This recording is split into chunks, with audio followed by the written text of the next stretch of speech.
Mihai's second sortie was designed to calculate how his physiology changed under the stress of combat. My job was to compare his performance as a pilot now to when he was younger and understand how his skills evolved. To tell you the truth, I'm not sure I wanted to know the answers anymore.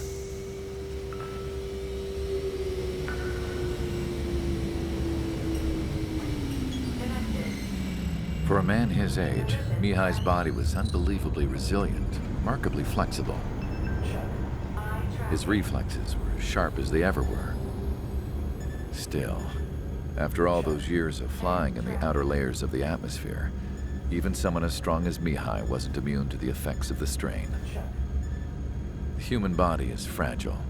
It was not meant to handle the excessive amounts of radiation that constantly bombarded the stratosphere.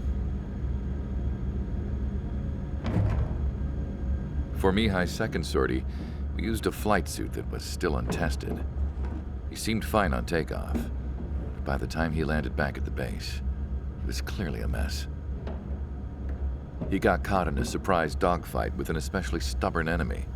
It took a while for Mihai to bring him down. Suspend mission. The suit was ineffective. According to the data, it wouldn't let him fly to his full potential. A new flight suit was made to my exact specifications. When it finally arrived, Mihai's granddaughters glared at me with their disapproval. They blamed me for the pain their grandfather had to keep enduring. But Mihai remained stoic. He wasn't the type of man who cared about anything that happened here on the ground. I wasn't worried about it. I was confident the new suit would protect him thoroughly so that he could maneuver his plane any way he wanted. The moment he took off in his new flight suit, I realized what I had failed to before. Right after takeoff, as the wheels retracted, the plane suddenly arced up. It accelerated so quickly. I had never seen a plane move like that before. Mihai hit the high G's multiple times before disappearing into the blue. The support team couldn't even keep up. And then I knew. I understood why he never seemed to care about restoring his stolen country back to its former glory, and why he didn't seem to care about anything that happened here on the ground. Of course, Mihai's kingdom was the sky.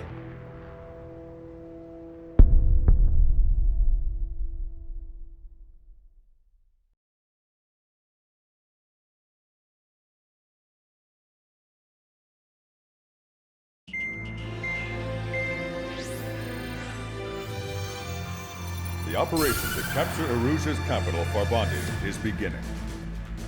This is the culmination of our work. We need to capture the Erusian forces' general headquarters in the south of Farbanti and end this war. The plan is for ground troops to attack Farbanti from both the east and north, and a task fleet will attack from the southwest. We will secure air superiority over the capital, while providing air support for our allies on the ground and in the water as required. By all accounts, we expect this to be an intense, full-scale battle across land, sea, and air. Should you need to replenish your ammunition or make necessary repairs to your craft, a return line has been set up in the north. During this operation, we will also be tasked with having to destroy the communications satellites that Erusia hacked.